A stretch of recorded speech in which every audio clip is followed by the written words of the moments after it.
নমস্কার বন্ধুরা, আজকের আবারও চলে এসেছি রান্নাঘরে। আজকের আমি নিয়ে এসেছি চিকেন। তো এখানে বেশ বড় বড় সাইজের চিকেন নিয়েছি, আর বড় বড় সাইজের চিকেনগুলো এইভাবে কাট লাগিয়ে দিয়েছি। তো এখানে আমার 1 কেজির মতো চিকেন আছে। 1 কেজির থেকে একটু বেশি হবে, হয়তো 1 কেজির মতো চিকেন আছে। আর এখানে নিয়েছি বেশ বড় বড় সাইজের 4টে পেঁয়াজ, এরকম লম্বা লম্বা কুচি কুচি করে পাতলা পাতলা করে কেটে নিয়েছি। আর নিয়েছি একটা টমেটো আর 2 চামচ আদা রসুনের পেস্ট, আর এখানে নিয়েছি 1 কাপ টক দই। তো চলুন আজকের আমি বানাবো চিকেনের কালাভুনা। একদম সহজ উপায়, দেখতে থাকুন। তো এখানে আমি কড়াই বসিয়ে দিয়েছি। কড়াইতে দিয়ে দিচ্ছি সর্ষের তেল। আমি রান্নাটা সর্ষের তেলেই করছি, কারণ আমি বেশিরভাগ রান্না সর্ষের তেলেই করি। আপনারা যদি চান তো সাদা তেলেও করতে পারেন, অসুবিধে নেই।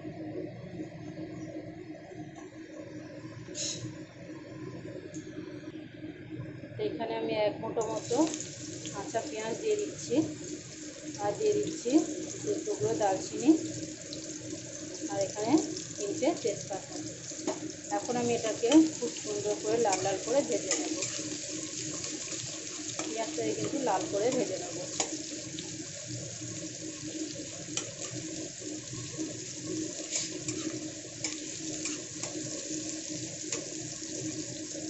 তো দেখুন বন্ধুরা, পেঁয়াজগুলোকে কিন্তু একদম লাল করে ভেজেছি, অনেকটা বেরেস্তা ভেজে নিয়েছি। তো এই অবস্থায় এখন আমি দিয়ে দেবো 1 চামচ কাশ্মীরি লঙ্কার গুঁড়ো, আর দিয়ে দেবো একটু চিনি দিয়ে এবার আমি এটাকে খুব সুন্দর করে ভেজে নেব।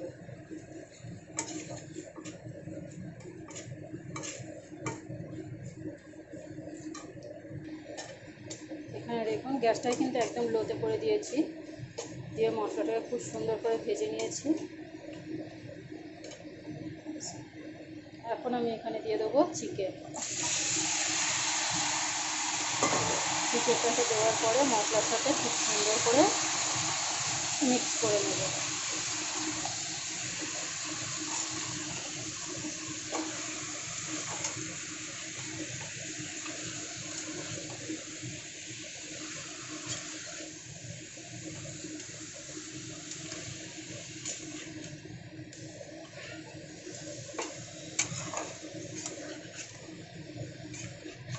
আর এই অবস্থায় আমি গ্যাসটাকে এবার বাড়িয়ে দিলাম।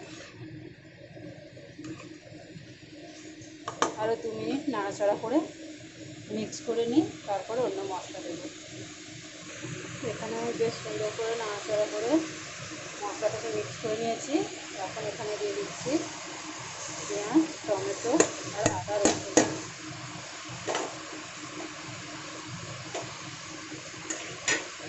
এটাকে দেওয়ার পরে আমি নাড়াচাড়া করে নেব।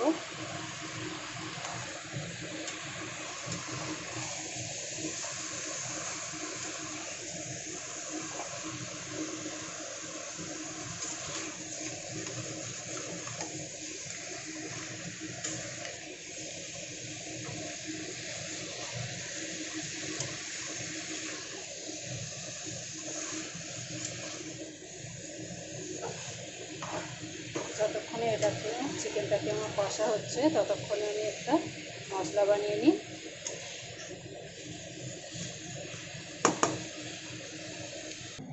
তো এখানে আমি তো দই নিয়েছি, দইয়ের মধ্যে দিয়ে দিচ্ছি ধনে গুঁড়ো,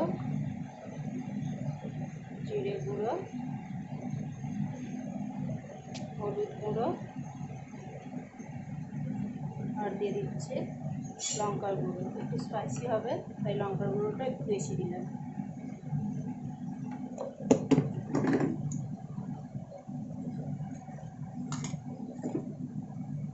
আর দিয়ে দিচ্ছি স্বাদ অনুযায়ী নুন।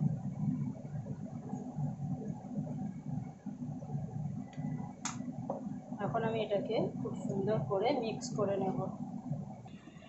এখানে আমি মশলাটা বানিয়ে নিয়েছি। তো এখন আমি দিয়ে দিচ্ছি এটা চিকেনের উপরে।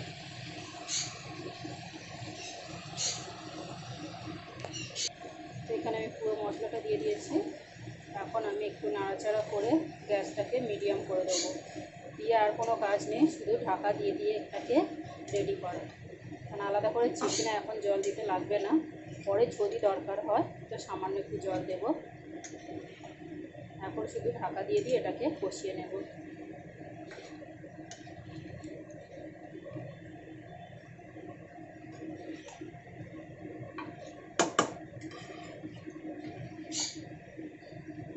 এখনই খুব সুন্দর একটা স্মেল এসে গেছে।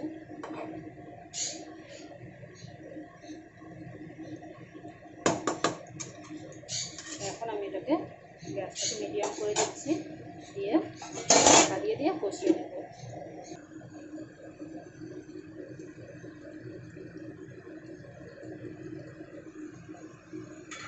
দেখুন চিকেন থেকে কতটা জল বেরিয়েছে।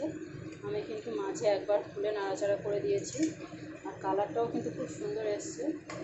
এখানে আমার ডাইরেক্ট রোদের লাইটটা যে পড়ছে, রোদ পড়ছে ডাইরেক্ট, ওর জন্য আমি কালারটা ঠিক বোঝা যাচ্ছে না। দেখুন রোদ এমনি কড়াই থেকে তুললে সাদা সাদা লাগছে, কিন্তু খুব সুন্দর একটা কালার এসছে। আর এখনও তবে কালার আসবে।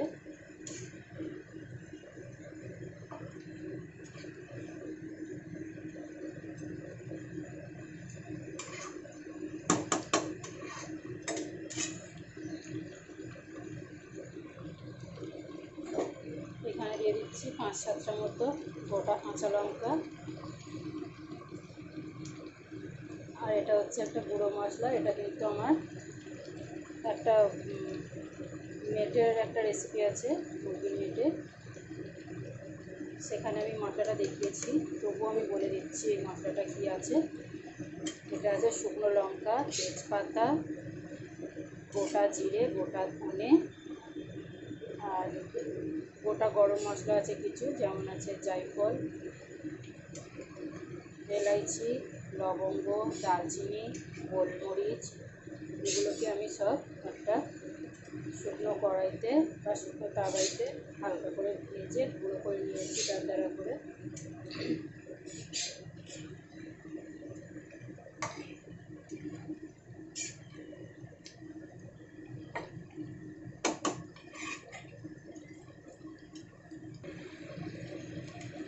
তো সেই মশলাটা আমি কিন্তু যে কোনো ভুনা জিনিস করলে, ভুনা রেসিপিতে আমি এই মশলাটা দিই, বেশি করে বানিয়ে রাখি ঘরে।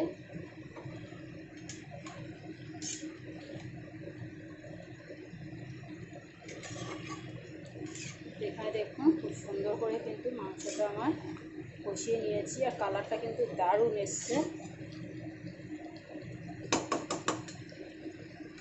এখানে আমি এবার মশলার বাটিটা ধুয়ে হালকা একটুখানি জল দিয়ে দেবো।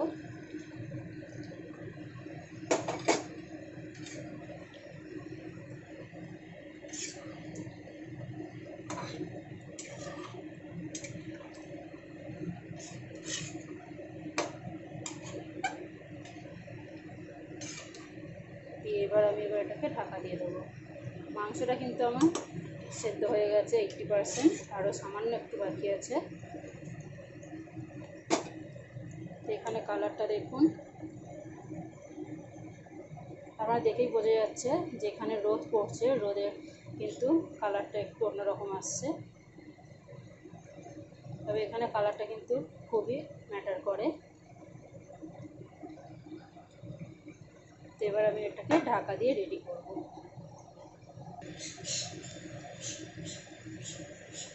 তো দেখুন বন্ধুরা কত সুন্দর দেখতে লাগছে।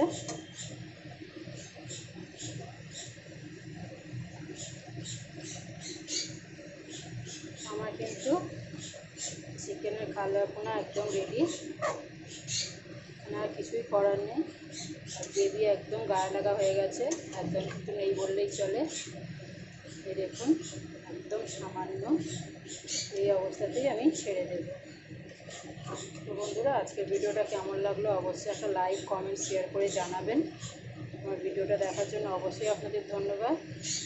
আমার চ্যানেলটাকে সাবস্ক্রাইব করে আমার পাশে থাকবেন।